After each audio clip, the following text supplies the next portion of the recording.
अच्छा मैम, आजकल जो एक और मोस्ट कॉमनली चीज़ आई हुई है वो है मोटापा। छोटे बच्चे से लेके बड़ी उम्र के एज तक, क्योंकि आजकल मटेरियलिस्टिक दौर है। लोगों का ज़्यादा वक्त काम में गुजरता है। दूसरा, जब से ये डिजिटल दुनिया हो गई है, मोस्टली लैपटॉप लोग यूज़ करते हैं, वॉक का और आगे पीछे जाने का टाइम नहीं रहा। तो इस वजह से लोगों की तोंद बाहर निकला है, मतलब उनका जिस्म पतला होगा पर बेली फैट आ जाता है। एग्जैक्टली। तो मैम इसका क्या इलाज?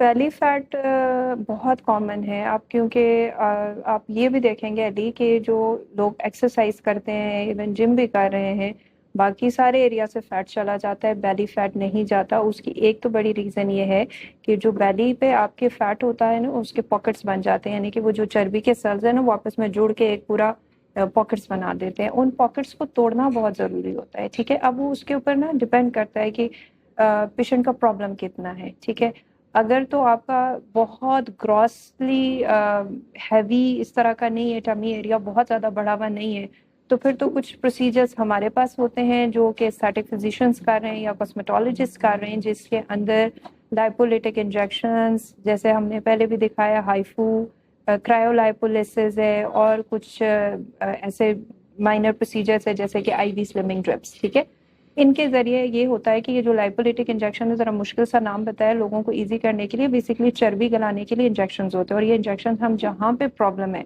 टमी एरिया पे मसला है या डबल चिन पे मसला है, जिस जगह पे मसला है, पहले उस जगह को हम सुन करने की क्रीम लगाते हैं, और उसके बाद नीडल्स के ज़रिए, सुइयों की मदद से जहाँ जहाँ पर आपका फैट होता है, थोड़ा थोड़ा थोड़ा वो इंजेक्शन हम वहाँ पर लगा देते हैं। उसके फिर सेशंस रिपीट करने होते हैं पेशेंट को। और जब आप वो इंजेक्शंस लगाते हैं उस एरिया पे, तो उससे क्या होता है, उन इंजेक्शन के अंदर ऐसे इंग्रेडिएंट्स होते हैं जो आपके जो फैट के सेल्स होते हैं उनके अंदर से जो चर्बी होती है उसको गलाती है वो।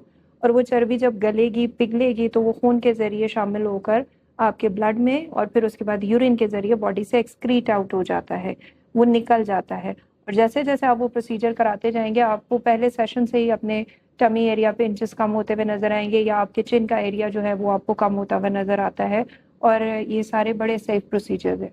मैम, सबसे जो मेन चीज़ है वो है कि लोग कराते ही एकदम डरते हैं, कि लोगों को लगता है इनके साइड इफेक्ट्स बहुत हैं। एग्जैक्टली, साइड इफेक्ट से जो है ना, मेरे ख्याल में जितना लोग स्किन के पास जाते हुए डरते हैं ना, ये स्किन मैं। में फिर आ जाएंगे। ये बेली फैट्स के पास ये जब भी जाते हैं, सबसे पहला माइंड में ये आता है कि हम एक नेचुरल प्रोसेस के अगेंस्ट जा रहे हैं, तो हमारी जो बॉडी है इसके खिलाफ रेजिस्ट करेगी और इसके साइड इफेक्ट्स आने ही आने। अच्छा, इसमें ना बात ये होती है साइड इफेक्ट्स क्यों नहीं होते, क्योंकि इसमें हम आपकी सिस्टमिकली, यानी कि आपके रग के अंदर तो कुछ शामिल फिलहाल नहीं कर रहे हैं ना। जब हम लाइपोलिटिक इंजेक्शंस की हम बात कर रहे हैं, उसके अंदर जो इंग्रेडिएंट्स होते हैं ना, ज्यादातर जो है ना, वो चीनो डीऑक्सीकॉलिक एसिड इस्तेमाल किया जाता है, जो काइंड ऑफ आप समझ लें कि विटामिन डी से बनी हुई तकरीबन चीज़ है, उसी से मिलती जुलती चीज़ है। और ये सारी चीज़ें एफडीए अप्रूव्ड है अली।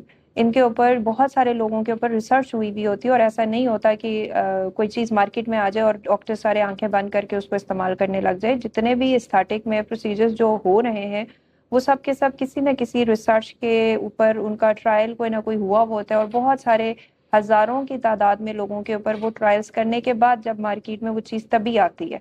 और दूसरी बात देखें, साइड इफेक्ट्स नहीं होने के लिए जो बहुत ज़्यादा ज़रूरी चीज़ है वो है प्रोडक्ट की क्वालिटी, और जो आपका इंजेक्टर है जो प्रोसीजर कर रहा है उसका एक्सपीरियंस, उसकी क्वालिफिकेशन। इसलिए क्योंकि अगर आप गलत प्रोडक्ट इस्तेमाल करेंगे, कोई सस्ती, लोग आजकल देखें ना, आप देखते होंगे मार्केट में एक डॉक्टर है जो कि कई लाखों में प्रोसीजर कर रहा है, और एक डॉक्टर हजारों में प्रोसीजर कर रहा है। तो क्या डिफरेंस है? वो डिफरेंस बेसिकली ये है कि आपका जो प्रोडक्ट है, अगर लो क्वालिटी सस्ते फेक प्रोडक्ट्स भी मार्केट में मिल जाते हैं, वो इस्तेमाल होगा तो डेफिनेटली आपको नुकसान होगा। और अगर डॉक्टर जिसने प्रोडक्ट तो ठीक यूज की, लेकिन उसका एक्सपीरियंस नहीं है, उसने इतनी ट्रेनिंग्स नहीं ली हुई है, या उसकी इतनी क्वालिफिकेशन नहीं, उसको तरीका ही सही से नहीं पता कि किस जगह पे लगाना है और किस जगह पे नहीं लगाना है, तो नुकसान हो सकता है इन दो चीज़ों का। बल्कि मैं पेशेंट्स को ये कहती हूँ, आप डॉक्टर के पास जब जाकर, स्पेशली जब बॉडी के ऊपर कोई भी प्रोसीजर करा रहे हैं, तो आपने उनके पास जाकर उनसे प्रोडक्ट लेकर देखनी है कि ये कहाँ की बनी हुई है, इसके अंदर क्या चीज़ें हैं। ये पेशेंट का राइट है। आप पिक्चर भी, हम तो पेशेंट को कहते हैं पिक्चर लेकर उसके बारे में रिसर्च करके आप जाएं। और ये सारी चीजें अगर होंगी तो नुकसानात कम से कम होंगे। बेली फैट के ऊपर तो हम लोग जो प्रोसीजर्स कर रहे हैं ना, उसमें इवन के आईवी भी हम यूज कर रहे होते हैं, यानी कि हम स्लिमिंग ड्रिप्स भी यूज कर रहे हैं। और अगेन उनके अंदर भी बेसिकली वो विटामिन्स और मिनरल्स ही होते हैं जो आपकी बॉडी के अंदर मेटाबॉलिज्म को ज्यादा कर देते हैं। आपने जितना कुछ खाया वो होता है ना, वो आपका डाइजेस्ट नहीं हो रहा है या वो बॉडी के अंदर फैट की शक्ल में डिपॉजिट हो रहा है। तो वो इंजेक्शंस क्या करेंगे, उसको तोड़कर आपके जिस्म से फ्लश आउट कर देंगे, वो आपको इम्प्रूवमेंट मिल जाती है।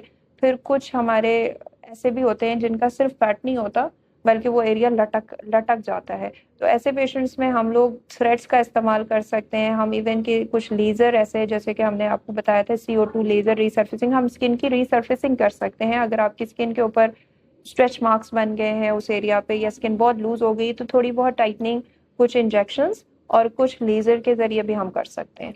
तो मैम ये मैंने एक प्रोसीजर कंप्लीट कर लिया, मैं आ गया, वो ड्रिप्स जो लगनी थी, इंजेक्शन या जो चीज़ भी थी, प्रोसीजर कंप्लीट हो गया। उसके बाद कोई टाइम स्पैम है मेरा, उसके बाद मैं आज़ाद हूँ या फिर मुझे दोबारा ये कंटिन्यू करना पड़ेगा आजादी तो नहीं वक्तन मिलती ना, फवक्तन? आजादी नहीं मिलती है इन चीजों से अली। आजादी तब मिलेगी जब, बात ये है, देखें स्किन केयर बॉडी के ऊपर जो इतने भी प्रोसीजर्स है वो, और इट्स जस्ट लाइक जिम करना, ठीक है। जिम में आपको मेंटेनेंस चाहिए होती है ना, बिल्कुल ऐसे ही स्किन केयर में आपको मेंटेनेंस चाहिए होगी। ऐसा नहीं है कि आपने एक दफा लाखों का प्रोसीजर कराकर अब आप चले गए। आपको जो डॉक्टर होगा वो भी गाइड करेगा और आपको खुद भी, अगर आपने फैट से रिलेटेड जितने भी प्रोसीजर्स, चाहे वो अच्छे से अच्छा महंगे से महंगा प्रोसीजर ही क्यों ना हो, जैसे हम वेट रिडक्शन के लिए कुछ नए इंजेक्शन आ गए हैं जो ऐसे कि ओजेम्पिक और सक्सेंडा, वो ऐसे इंजेक्शन है जो वेट को 10-10 12-12 kg 2 से 3 महीने में ड्रॉप कर सकता है। लेकिन अगर आपने वो इंजेक्शन लगा लिए 4-5 महीने तो आप ठीक रहोगे, उसके बाद आपने फिर वैसा है का वैसा ही सोना और सारा दिन खाते रहना और फिर सोते रहना, कोई एक्टिविटी ना करना, सारा दिन कंप्यूटर पे रहना, तो आपका दोबारा वेट चढ़ जाएगा। बॉडी के अंदर तो टेंडेंसी होती है। तो it is a lifestyle basically, कि अगर आपने प्रोसीजर डॉक्टर से ले लिया ना तो आपने अपना वो पैसा फिर जाया नहीं करना। आपने अपनी डाइट इंप्रूव करनी है, आपने उसमें फल सब्जियों का इस्तेमाल ज्यादा करना है, शुगर इंटेक कम करनी है, फैट की इंटेक कम करनी है, आपने वॉक एक्सरसाइजेस करने हैं, आपने अपना लाइफस्टाइल डेफिनेटली चेंज करना है। वो नहीं करेंगे तो आपको चीजों से फायदा कम होगा। अब मैं थोड़ा सा ये अपने समझने के लिए, मैंने अपना प्रोसीजर कराया, उसके बाद अगर मैं एक हेल्दी रूटीन फॉलो करता हूँ तो उसके बाद मैं उसी चीज़ को मेंटेन कर सकता हूँ। Exactly exactly. फिर आपको बहुत ज्यादा डॉक्टर के पास जाने की जरूरत नहीं पड़ेगी। आपने एक अपना टारगेट वेट अचीव कर लिया, उसके बाद फिर आपने अपने आप को सिर्फ और सिर्फ मेंटेन रखना है। हाँ, शुरू में आपको सेशंस की जरूरत हो जाती है, जैसे कि बेली फैट पे हम 3 से 4 सेशंस बोलते हैं इंजेक्शंस के, जो हम लाइपोलिटिक की हम बात करें, या अगर हम लेजर करते हैं या हम थ्रेड्स करते हैं उसमें आपको 2-4 सेशंस की रिक्वायरमेंट होती है। लेकिन वो आपका 3 से 4 महीने का स्पैन होगा जिसमें आपने अपना प्रोसीजर करा लिया, अब आपको एक अच्छा टोन बेली मिल गया, फिर आप उसको मेंटेन रखें और वो सालों साल रह सकता है अगर आप मेंटेन रखेंगे तो। और मैम लास्ट क्वेश्चन ये है, ये टाइम ब्रैकेट कितनी है? अगर फर्ज करें मैं आज आपके पास आया तो कितनी ड्यूरेशन लगेगी मुझे? मंथ लगेगा, 2 वीक्स, 3 वीक्स, मैं मेरा वो प्रोसेस कंप्लीट होने में? रफली 3 to 4 months में ये कहूंगी, क्योंकि आजकल एक तो शादियों का भी सीजन है, खवातीन है, बच्चियां हैं, मील्स है, तो उनको होता है कि हमें कब डॉक्टर के पास जाना चाहिए इस तरह के प्रोसीजर्स कराने के लिए। तो आपके पास माइंड में 3 से 4 महीने का टाइम होना चाहिए, क्योंकि आपका लाइफस्टाइल भी हमने चेंज करना है। और जो हम प्रोसीजर्स अगर हमने 3 से 4 सेशंस करने हैं 2-2 हफ्ते के गैप से, तो आपके पास रफली 2 महीना उसमें लग जाएगा। और कभी कभार जैसे अगर आपका फैट कम हो गया तो अब वहां पे स्किन थोड़ी सी लूज हो जाती है, तो हमने स्किन के टेक्सचर को, क्वालिटी को इम्प्रूव करना है, उसके लिए हमने अगर पॉली या लैक्टिक एसिड का इंजेक्शन लगाना है या हमने उसके ऊपर CO2 लेजर करना है तो उसके लिए फिर आपको 1 से 1.5 महीना मजीद लग सकता है।